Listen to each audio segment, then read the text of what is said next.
ಉಡುಪಿ ಶ್ರೀಕೃಷ್ಣ ಮಠದಲ್ಲಿ ಪರ್ಯಾಯೋತ್ಸವ ಸಂಭ್ರಮ ಈಗ ಮನೆ ಮಾಡ್ತಾ ಇದೆ. ಇದೇ ಜನವರಿ 17 ಮತ್ತು 18ನೇ ತಾರೀಕು ಪರ್ಯಾಯೋತ್ಸವ ಕಾರ್ಯಕ್ರಮ ಕೂಡ ಇದೆ. ಅದಕ್ಕೂ ಮುಂಚೆ ಧಾರ್ಮಿಕ ಕಾರ್ಯಕ್ರಮಗಳು ಕೂಡ ನಡೆಯುತ್ತೆ 10 ದಿನಗಳವರೆಗೆ. ಉಡುಪಿ ಕೃಷ್ಣ ಮಠದಲ್ಲಿ ಪರ್ಯಾಯದ ಸಂಭ್ರಮ ಜನವರಿ 17, 18ರಂದು ಪರ್ಯಾಯೋತ್ಸವ ನಡೆಯುತ್ತೆ. ಪುತ್ತಿಗೆ ಸುಗುಣೇಂದ್ರ ತೀರ್ಥರ ಪುರ ಪ್ರವೇಶ ಆರಂಭ ಆಗಿದೆ. ಜೋಡುಕಟ್ಟೆಯಿಂದ ರಥ ಬೀದಿಯವರೆಗೆ ಈ ಮೆರವಣಿಗೆ ನಡೆಯುತ್ತೆ. ಪಲ್ಲಕ್ಕಿ ಮೂಲಕ ಪುತ್ತಿಗೆ ಶ್ರೀಗಳ ಪುರ ಪ್ರವೇಶ ಆಗುತ್ತೆ. ಉಡುಪಿಯ ಜೋಡುಕಟ್ಟೆಯಿಂದ ಮೆರವಣಿಗೆ ಆರಂಭಿಸಲಾಗುತ್ತೆ. ಮೆರವಣಿಗೆಯಲ್ಲಿ ಕೃಷ್ಣ ಭಕ್ತರು, ಶಾಲಾ ವಿದ್ಯಾರ್ಥಿಗಳು ಭಾಗಿಯಾಗಿದ್ದಾರೆ. ದೃಶ್ಯದಲ್ಲೂ ಕೂಡ ನೀವು ಗಮನಿಸ್ತಾ ಇದ್ದೀವಿ. ಮುಂದಿನ 10 ದಿನಗಳ ಕಾಲ ವಿವಿಧ ಧಾರ್ಮಿಕ ಕಾರ್ಯಕ್ರಮಗಳಿರುತ್ತೆ. ಇಂದು ರಾತ್ರಿ ಪುತ್ತಿಗೆ ಶ್ರೀಗಳಿಗೆ ಪೌರ ಸನ್ಮಾನ ಕಾರ್ಯಕ್ರಮ ಕೂಡ ಇದೆ. ಉಡುಪಿ ಶ್ರೀಕೃಷ್ಣ ಮಠದಲ್ಲಿ ಪರ್ಯಾಯದ ಸಂಭ್ರಮ. ಈ ತಿಂಗಳು ದೇಶದಲ್ಲಿ ಒಂದು ರಾಮ ಮಂದಿರ ಲೋಕಾರ್ಪಣೆಯ ಸಂಭ್ರಮ ಒಂದು ಕಡೆ ಆದರೆ, ರಾಜ್ಯದಲ್ಲಿ ಉಡುಪಿಯ ಶ್ರೀಕೃಷ್ಣ ಮಠದಲ್ಲಿ ಪರ್ಯಾಯ ಸಂಭ್ರಮ. ಈಗಾಗಲೇ ಕೃಷ್ಣನಗರಿ ಈ ಸಂಭ್ರಮೋತ್ಸವವನ್ನು ಆಚರಣೆ ಮಾಡೋದಕ್ಕೆ ಸಿಂಗಾರಗೊಂಡಿದೆ. ಹೂವಿನಿಂದ ಅಲಂಕೃತಗೊಂಡಿದೆ ಕೃಷ್ಣ ಮಠ. ಸುಗುಣೇಂದ್ರ ತೀರ್ಥರ ಪುರ ಪ್ರವೇಶದ ದೃಶ್ಯವನ್ನು ಕೂಡ ನೀವು ಗಮನಿಸ್ತಾ ಇದ್ದೀರಿ. ಮೆರವಣಿಗೆ ಜೋಡುಕಟ್ಟೆಯಿಂದ ರಥ ಬೀದಿಯವರೆಗೆ ಈ ಮೆರವಣಿಗೆ ಇರುತ್ತೆ. ಪಲ್ಲಕ್ಕಿ ಮೂಲಕ ಪುತ್ತಿಗೆ ಶ್ರೀಗಳ ಪುರ ಪ್ರವೇಶ ಆಗುತ್ತೆ. ಈ ಕ್ಷಣದಿಂದ ನೀವು ಈಗ ನೋಡ್ತಿರುವಂತಹ ದೃಶ್ಯಗಳು ನೀವು ಪುರ ಪ್ರವೇಶದ ದೃಶ್ಯಗಳು.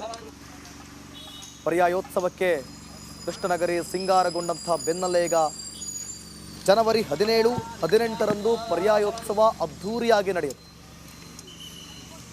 ಇಂದು ಪುತ್ತಿಗೆ ಶ್ರೀ ಸುಗುಣೇಂದ್ರ ತೀರ್ಥರ ಪುರ ಪ್ರವೇಶ ಆಗುತ್ತೆ. ಪಲ್ಲಕ್ಕಿ ಮೂಲಕ ಪುತ್ತಿಗೆ ಶ್ರೀಗಳ ಪುರ ಪ್ರವೇಶ ಆಗುತ್ತೆ. ಉಡುಪಿಯ ಜೋಡುಗಟ್ಟೆಯಿಂದ ಮೆರವಣಿಗೆ ಆರಂಭ ಆಗುತ್ತೆ. ಜೋಡುಗಟ್ಟೆಯಿಂದ ರಥ ಬೀದಿಯವರೆಗೆ ಈ ಮೆರವಣಿಗೆ ನಡೆಯುತ್ತೆ. ಈ ಒಂದು ಮೆರವಣಿಗೆಯಲ್ಲಿ ಕೃಷ್ಣ ಭಕ್ತರು ಭಾಗವಹಿಸ್ತಾರೆ, ಸ್ಥಳೀಯರು ಎಲ್ಲರೂ ಕೂಡ ಭಾಗವಹಿಸ್ತಾರೆ, ಜೊತೆಗೆ ವಿದ್ಯಾರ್ಥಿಗಳು ಕೂಡ ಭಾಗಿಯಾಗ್ತಾರೆ. ಇಂದಿನಿಂದ ಮುಂದಿನ 10 ದಿನಗಳ ಕಾಲ ವಿವಿಧ ಧಾರ್ಮಿಕ ಕಾರ್ಯಕ್ರಮಗಳು ಮತ್ತು ಸಾಂಸ್ಕೃತಿಕ ಕಾರ್ಯಕ್ರಮಗಳು ಕೂಡ ಸ್ಥಳದಲ್ಲಿ ನೆರವೇರುತ್ತೆ. ಇಂದು ರಾತ್ರಿ ಪುತ್ತಿಗೆ ಶ್ರೀಗಳಿಗೆ ಪೌರ ಸನ್ಮಾನ ಕಾರ್ಯಕ್ರಮವನ್ನು ಆಯೋಜಿಸಲಾಗಿದೆ. ವಿಡಿಯೋದವ್ರು ಒಳಗೆ ವಿಡಿಯೋ ಮಾಡಿದ್ರೆ ನಮಗೆ ಕೂಡಲೇ ಫೋನ್ ಮಾಡಿ ಕೇಳ್ತಾರೆ.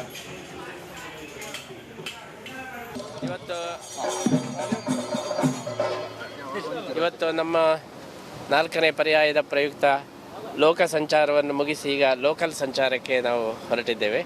ಉಡುಪಿಯ ಪುರಪ್ರವೇಶ ಮಾಡಿ ಉಡುಪಿಯ ಸುತ್ತಮುತ್ತ ಪರ್ಯಾಯ ಸಂಚಾರವನ್ನು ನಾಳೆಯಿಂದ ಪ್ರಾರಂಭ ಮಾಡ್ತಾ ಇದ್ದೇವೆ. ನಮ್ಮ 4ನೇ ಪರ್ಯಾಯವನ್ನು ವಿಶ್ವಗೀತಾ ಪರ್ಯಾಯ ಎಂಬುದಾಗಿ ನಾವು ಘೋಷಣೆ ಮಾಡಿದ್ದು, ವಿಶ್ವಾದ್ಯಂತ ಎಲ್ಲ ಕೃಷ್ಣ ಭಕ್ತರಿಗೂ ಕೂಡ ನಾವು ಆಮಂತ್ರಣವನ್ನು ನೀಡ್ತಾ ಇದ್ದೇವೆ. ಇಂತಹ ಒಂದು ಪರ್ಯಾಯದಲ್ಲಿ ಶ್ರೀಕೃಷ್ಣನ ಸೇವೆಯನ್ನು ಮಾಡಿ ಎಲ್ಲ ಭಕ್ತರು ಕೂಡ ಕೃತಾರ್ಥರಾಗಬೇಕು ಅಂತ.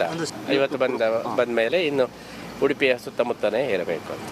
ಕೃಷ್ಣನ ಅನುಗ್ರಹ, ಪ್ರಾಣದೇವರ ಮುಖ್ಯ ಪ್ರಾಣದೇವರ ಅನುಗ್ರಹ ಅಂತ ನಾವು ಭಾವಿಸ್ತೇವೆ. ನಾವು ಯಾರ ಸಂಪರ್ಕದಲ್ಲಿ ಇಲ್ಲ, ಕೃಷ್ಣನ ಅನುಗ್ರಹದಿಂದ ಎಲ್ಲವೂ ಆಗ್ತಾ ಇದೆ. ಅದು ಒಳ್ಳೆಯ ವಿಷಯವನ್ನೇ ಹೇಳಿದ್ದಾರೆ. ಯಾಕೆಂದರೆ ನಾವು ಯಾವುದೇ ಒಂದು ದೈಹಿಕವಾದಂಥ ನಿರ್ಬಂಧಕ್ಕೆ ಧಾರ್ಮಿಕ ವಿಚಾರಗಳು ಅದು ಒಳಪಡಬಾರದು. ನಾನು ಯಾವಾಗಲೂ ಹೇಳೋದಂದರೆ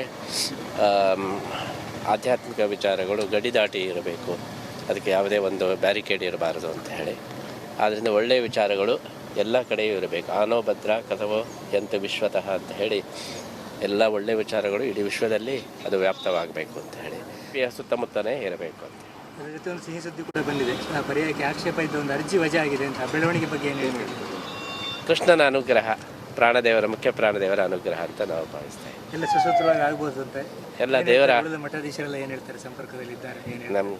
ನಾವು ಯಾರ ಸಂಪರ್ಕದಲ್ಲಿ ಇಲ್ಲ, ಕೃಷ್ಣನ ಅನುಗ್ರಹದಿಂದ ಎಲ್ಲವೂ ಆಗ್ತಾ ಇದೆ. ಜಡ್ಜ್ ಒಂದು ಮಾತು ಹೇಳಿದ್ದಾರೆ, ಓ ನನ್ನ ಚೇತನ ಆಗು ನಿಯನಿಕೇತನ ಅಂತ. ಕುವೆಂಪು ಅವರ ಕವನವನ್ನು ಹೇಳಿ ಎಲ್ಲ ಕಡೆ ಓಡಾಡುವವರು, ಹಾಗಾಗಿ ಅವಕಾಶ ಕೊಡಬೇಕು ಅಂತಲೇ ವಾದ ಮಾಡಿರೋದು. ಏನು ಹೇಳ್ತೀರಿ ಅಂತ ಜಡ್ಜ್? ಅದು ಒಳ್ಳೆಯ ವಿಷಯವನ್ನೇ ಹೇಳಿದ್ದಾರೆ. ಯಾಕೆಂದರೆ ನಾವು ಯಾವುದೇ ಒಂದು ದೈಹಿಕವಾದಂಥ ನಿರ್ಬಂಧಕ್ಕೆ ಧಾರ್ಮಿಕ ವಿಚಾರಗಳು ಅದು ಒಳಪಡಬಾರದು. ನಾನು ಯಾವಾಗಲೂ ಹೇಳೋದಂದರೆ ಆಧ್ಯಾತ್ಮಿಕ ವಿಚಾರಗಳು ಗಡಿ ದಾಟಿ ಇರಬೇಕು, ಅದಕ್ಕೆ ಯಾವುದೇ ಒಂದು ಬ್ಯಾರಿಕೇಡ್ ಇರಬಾರದು ಅಂತ ಹೇಳಿ. ಆದ್ದರಿಂದ ಒಳ್ಳೆಯ ವಿಚಾರಗಳು ಎಲ್ಲ ಕಡೆಯೂ ಇರಬೇಕು.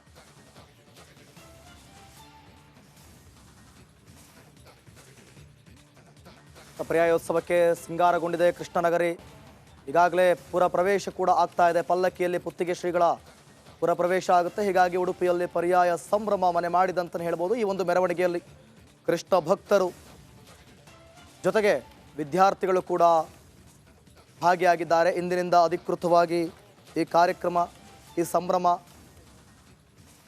ಮನೆ ಮಾಡ್ತಾ ಇರೋದು. ಇಂದಿನಿಂದ 10 ದಿನಗಳ ಕಾಲ ಧಾರ್ಮಿಕ ಕಾರ್ಯಕ್ರಮಗಳು, ಸಾಂಸ್ಕೃತಿಕ ಕಾರ್ಯಕ್ರಮಗಳು ನೆರವೇರುತ್ತೆ. ಜನವರಿ 16 ಮತ್ತು 17ರಂದು 17 ಮತ್ತು 18ರಂದು ಈ ಒಂದು ಪರ್ಯಾಯೋತ್ಸವ ಅದ್ಧೂರಿಯಾಗಿ ನಡೆಯುತ್ತೆ.